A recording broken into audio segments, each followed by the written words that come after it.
Subscribe करें मेरे channel सन Ganesha practical and channel law को, साथ में बेल आइकन को दबाएं और ऑल सेलेक्ट करें। हेलो, आप सबका मेरे इस चैनल सन Ganesha practical HR and law में स्वागत है। और आज हम जिस मुद्दे पर चर्चा कर रहे हैं वो हर व्यक्ति की और हमारी सबकी जीवन का एक अहम पहलू है।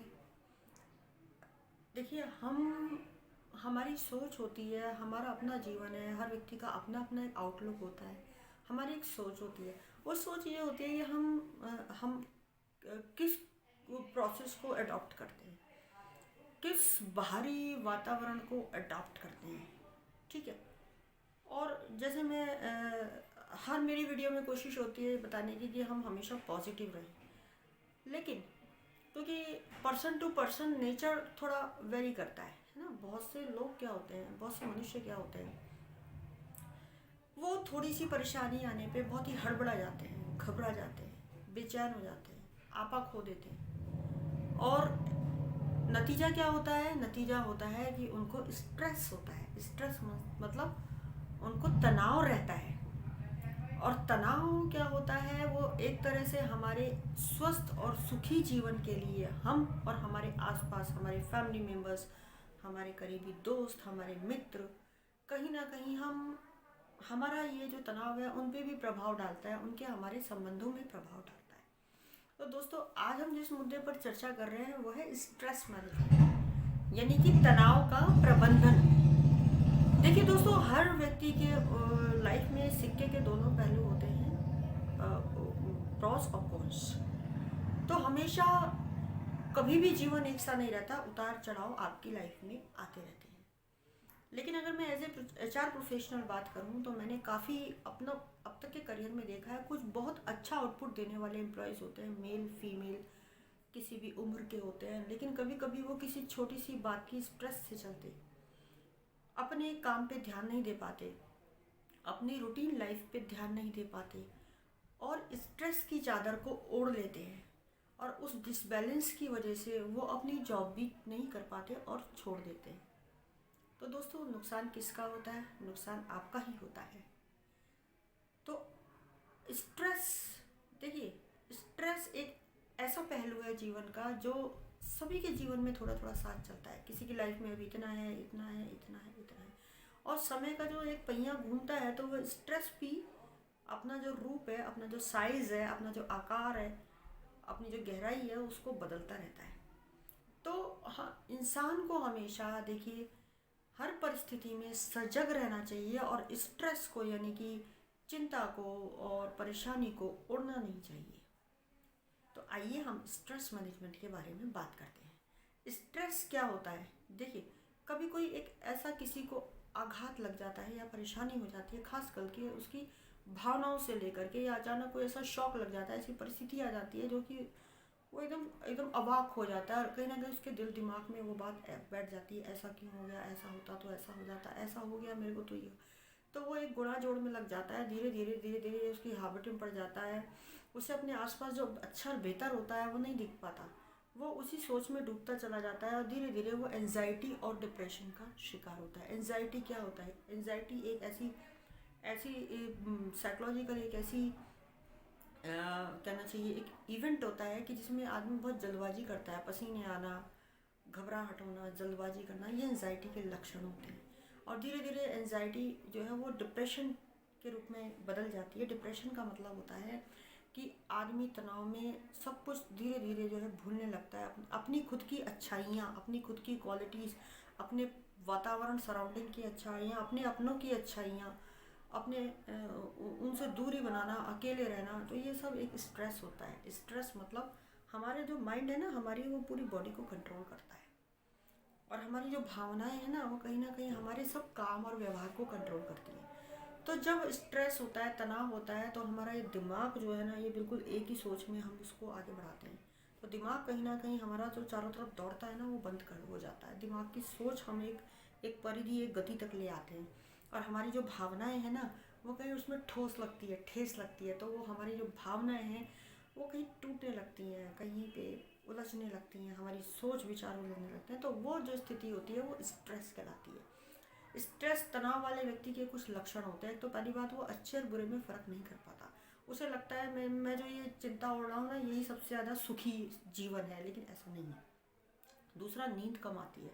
तीसरा, भूख कभी भी लग जाती है, लगती ही नहीं है। चौथा, प्यास बहुत ज़्यादा लगती है। पांचवा, हिम्मत कम होती है। अगर वो किसी भी काम को करेगा ना तो उसकी हिम्मत डामाडोल हो जाती है।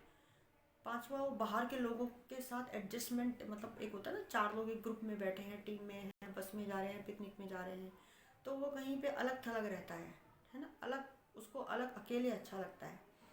पांचवा, अकेलापन उसको बहुत अच्छा लगता है। चौथा, उसे दिन रात का ही पता नहीं होता। कभी कभी तो आदमी इतने स्ट्रेस में अपने आप को फंसा लेता है। तो ये कुछ ऐसे लक्षण होते हैं। चिड़चिड़ा हो जाता है, बड़ों की इज्जत नहीं करता है, समझता नहीं है किसी की बात को, कोई उसको समझाता है तो उसको वो बहुत बुरी लगती है। तो ये स्ट्रेस के लक्षण हैं। अब सवाल आता है कि स्ट्रेस के बारे में आप एचआर में क्यों बताते हैं? यस, देखिए, जब हम लोग किसी एचआर, किसी कंपनी में, या कोई भी, चाहे मैं भी एचआर की एक व्यक्ति हूँ या कोई भी होता है, हम हायर करती है ऑर्गेनाइजेशन, तो इसको एक काम का रिजल्ट लेने के लिए हायर कर किया जाता है। काम का रिजल्ट कब आता है? जब व्यक्ति मानसिक शारीरिक रूप से स्वस्थ होता है। लेकिन जब कभी भी वो स्ट्रेस से या किसी तनाव से गुजर रहा होता है तो उसके काम में फ़र्क पड़ता है। अब देखिए, एक बेल्ट चल रही है प्रोडक्शन की, उसी तरह काम की एक बेल्ट चलती है। अब उसमें एक कर्मचारी काम नहीं कर पा रहा है, समय पे काम पे गलतियां कर रहा है, बोरेडॉम है, फ्रस्ट्रेशन है, आसपास के अपने कारीगरों से, अपने एम्प्लॉयज़ के साथ झगड़ा कर रहा है, तो पूरी कन्वेयर डिस्टर्ब होती है ना। जैसे एक माला होती है ना, एक एक मोती टूट गया तो पूरी माला का डिसबैलेंस हो जाना, तो उसी तरह से कोई भी व्यक्ति तनाव में होता है तो उसका काफ़ी प्रभाव उसकी कार्य क्षमता पे पड़ता है, उसकी वर्किंग एबिलिटी पे पड़ता है। तो वो अपनी नौकरी में जो काम करता है, जो जॉब प्रोफाइल उसको दिया होता है, वो उसको पूरा नहीं कर पाता है, ना समय पे कर पाता है, ना ही अच्छी तरीके से या उत्तम तरीके से अपने काम को अंजाम दे पाता है। तो वो कहीं, हम जब एचआर के लोग देखते हैं, उसकी शिकायत आती है जी ये काम नहीं कर रहा है, फिर हम उसका जो है बात करते हैं, सुपरवाइज़र से बात करते हैं, उसकी हम जो है टाइम चेक करते हैं, टाइम ऑफिस चेक करते हैं, भाई इसका आने जाने का टाइम क्या है। कई बार तो टाइम से आ रहा है, टाइम से जा रहा है, पर आउटपुट नहीं हो रहा। कई बार वो छुट्टियाँ बहुत कर रहा है, कई बार वो हाफ डे में जा रहा है, कई बार ऑफिस में आ रहा है तो लोगों से उसका व्यवहार अच्छा नहीं है, बदल रहा है। तो ऐसी कई परिस्थितियाँ, कई बार वो फ़ोन पे ही बातचीत ज़्यादा कर रहा है, ऑफिस में भी है ना, इनडिसिप्लिन हो रहा है, अनुशासनहीनता हो रही है ऑफिस के अंदर। कई बार एचआर डिपार्टमेंट या सुपरवाइज़र बात करते हैं तो हमको नेगेटिव रिप्लाई दे रहा है। तो कई बार ऐसे मौके आते हैं, तो हम जब बात करते हैं, तो हम जब उससे इंडिविजुअल बुला के बात करते हैं, तो हम इस मुद्दे पर पहुंचते हैं कि ये संबंधित कर्मचारी कहीं ना कहीं तनाव से पीड़ित है। तो वो जिस भी तनाव से पीड़ित होता है, हम उसको कहते हैं आप छुट्टी लीजिए, आप एक दिन रेस्ट कीजिए, आप परसों आइएगा, आप सोच विचार करिए। हम उसको एक हीलिंग करने की, हीलिंग प्रोसेस हमारी स्टार्ट होती है कि वो उस तनाव से उभरे। हम कोशिश करते हैं वो हमसे ओपन हो, फिर तनाव के लिए हम उसको हील करते हैं, उसको हम किसी दूसरे काम में लगाएंगे, दूसरे डिपार्टमेंट में भेजेंगे जहाँ कुछ दिन काम कर सके वो। तो एचआर डिपार्टमेंट अक्सर ऐसी प्रैक्टिस करता होता है। तो इसी तनाव के बारे में हम बात इसलिए कर रहे हैं क्योंकि एचआर में अगर हम काम करते हैं तो हमको किसी भी ह्यूमन रिसोर्स से, किसी भी एम्प्लॉय से उसका बेस्ट लेना होता है। ये एचआर की रिस्पॉन्सिबिलिटी होती है। अगर तनाव की वजह से कहीं काम नहीं कर पाता है तो स्ट्रेस मैनेजमेंट को फॉलो करना, ये हम लोगों का एक जॉब प्रोफाइल होता है कि हम उसके स्ट्रेस को कैसे कंट्रोल करवाएं, जैसे ताकि वो अच्छा से अच्छा काम करे, उसकी भी लाइफ एक स्मूथ रहा। उसके लिए हम उसको काउंसलिंग देते हैं, छुट्टी देते हैं, उसको मेडिकल ट्रीटमेंट देने होता है, वो भी हम कहते हैं जाइए आप करके आइए। तो देखिए, हम फिजिकल हेल्थ की बात करें तो मेंटल हेल्थ भी हम लोगों की लाइफ में बहुत ही अहम भूमिका रखती है। तो दोस्तों, हम तनाव मैनेजमेंट की बात कर रहे थे। अब तनाव को दूर कैसे करते हैं? देखिए, तनाव को आप खुद से दूर कर सकते हैं। अगर हम एक साइकिट्रिस्ट के पास जाते हैं, हम एक मेडिसिन का पैकेज ले रहे हैं, या हम किसी की सलाह ले रहे हैं, परामर्श ले रहे हैं, वो अलग बात है। लेकिन हम तनाव को केवल व्यक्ति स्वयं से दूर कर सकता है। सबसे पहले, चूँकि तनाव का कारण वो खुद बाय हार्ट जानता है, उसको कोई नहीं बता सकता कि भाई आपको तनाव क्यों है।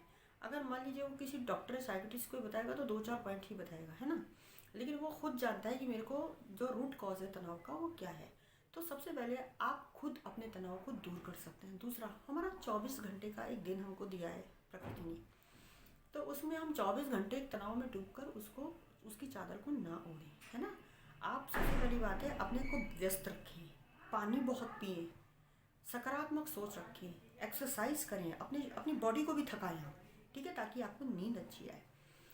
खाना हेल्दी फूड खाएं, ज़्यादा बाहर का तला भुना खाना नहीं खाएं। दूध, दही, हरी सब्जियां, ऐसा खाना खाइए जो आसानी से पच जाए। ठीक है। ज़्यादातर लोगों से घुले मिले, अकेले नहीं रहें।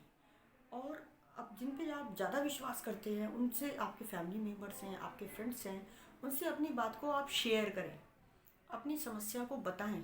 कई बार क्या होता है, काफ़ी लोगों से हम डिस्कस करते हैं ना, एक पॉइंट मिल जाता है, उसी पॉइंट से हमारी तो तकदीर खुल जाती है, हमारे तनाव को कम करने का रास्ता हमको मिल जाता है। ठीक है। और जो आपकी क्रिएटिविटी है, किसी किसी की जिम में जाना होती है, किसी की एक्सरसाइज है, किसी की योगा है, किसी की स्पीच देना है, किसी की सिंगिंग है, किसी के लिसनिंग टू म्यूज़िक है, किसी का कोई स्टेज प्रोग्राम करना है, किसी की बुक रीडिंग है, किसी की फोटोग्राफी है, ट्रैवलिंग है, what ever is your hobbies. तो आप उस हॉबी में अपने आप को इन्वॉल्व कीजिए और व्यस्त रहिए। देखिए, लाइफ के फेज आते हैं और जाते हैं, क्लिक फोटो हो गई, फिर दूसरी फोटो आ जाती है, पिक्चर खिंचती है ना। तो उसी तरह से आप तनाव, स्ट्रेस मैनेजमेंट का ध्यान दें। कभी भी तनाव को एंजाइटी या डिप्रेशन में ना बदलने दें, क्योंकि तनाव एक ऐसी समस्या है जिसको आप जितना ओढ़ेंगे उतना ही आपको परेशान करेगी। अपने जीवन को सुखमय बनाएं, अपनों से हंसी खुशी को बांटें, नेगेटिविटी को, बुरी सोच को, रिजिडनेस को, नेगेटिव सोच को, नेगेटिव अप्रोच को। कुछ लोग क्या करते हैं, कुछ काम करने जाना है तो वो पहले से बोलेंगे, अरे ऐसा तो होगा ही नहीं ना, ऐसा तो हो नहीं सकता ना, ना ऐसा नहीं हो सकता भाई, अरे मैंने बहुत करके, अरे क्यों नहीं हो सकता भाई, आप करके तो देखिए, आप एक बार ठानेंगे तो ज़रूर होगा, कितनी भी परेशानियाँ आए होगा ज़रूर। तो दोस्तों, तनाव से बचिए, तनाव को मत ओढ़िए, तनाव को अपने पास ज़्यादा मत बुलाइए। ठीक है। और मैं आपको बताऊं, ये देखिए, आप जितना अवॉइड करेंगे अपने जीवन से नेगेटिविटी, तनाव, स्ट्रेस, उतना ही आपका जीवन इन ऑल रिस्पेक्ट बहुत ही खुशमय होगा। आपके इंटरपर्सनल रिलेशंस, आप खुद के लिए खुद अच्छा सोचेंगे। जब मैं अपने लिए खुद करूँगा, जब मैं सेल्फ हीलिंग करूँगा, ऐसे कहते हैं हीलिंग, हील कैसे करता है आदमी, अपने आप की एक खुद थेरेपी करता है कि मेरे तनाव का रूट कॉज यानी मुख्य कारण ये है और मुझे इसको इस तरह से हटाना है। धीरे धीरे दिमाग से, देखिए, समय सबसे बड़ा हीलर है, समय सबसे बड़ा डॉक्टर है किसी भी जख्म को भरने के लिए, परेशानी को भरने के लिए। आपके पास 1 महीने पहले जो समस्या थी ना, आप उसको नहीं बता सकते। तो आपकी जो साथ में समस्या चल रही है ना, इसको दिमाग से धीरे धीरे मिटाइए, मिटाइए अपने दिमाग को पॉजिटिव सोच, धीरे धीरे आप इसको भूल जाएंगे और आप एक बहुत अच्छी नॉर्मल ज़िंदगी जिएंगे। और हाँ, एक बात और ध्यान रखिए, आप, जो भी व्यक्ति तनाव से गुजर, जीवन में थोड़े से संघर्ष का आना, थोड़े से दुख का आना, थोड़ी सी परेशानी का आना बहुत ज़रूरी होता है। जब मैंने कड़वे का टेस्ट नहीं किया ना, कड़वे को मैंने चखा नहीं है, तो मेरे को मीठे का स्वाद कैसे आएगा, उसके लिए कड़वे का चखना ज़रूरी होता है। तो दोस्तों, तनाव से घबराए नहीं, विपरीत परिस्थितियों से घबराए नहीं। और हाँ, हमेशा कर्म सबसे बड़ी पूजा है, कर्मण्य बनिए। चाहे तनाव हो, परेशानी हो, दिक्कत हो, अपने कर्म को, अपने कार्य को पूरी तरह से ईमानदारी से करिए और अच्छा रिजल्ट दीजिए। कोई भी तनाव आपको कभी आपकी योग्यता के ऊपर सवार नहीं हो सकता, ना आपके ऊपर सवार हो सकता है। तो दोस्तों, आइए प्रण करते हैं, हम तनाव को घटाएंगे और खुशहाल ज़िंदगी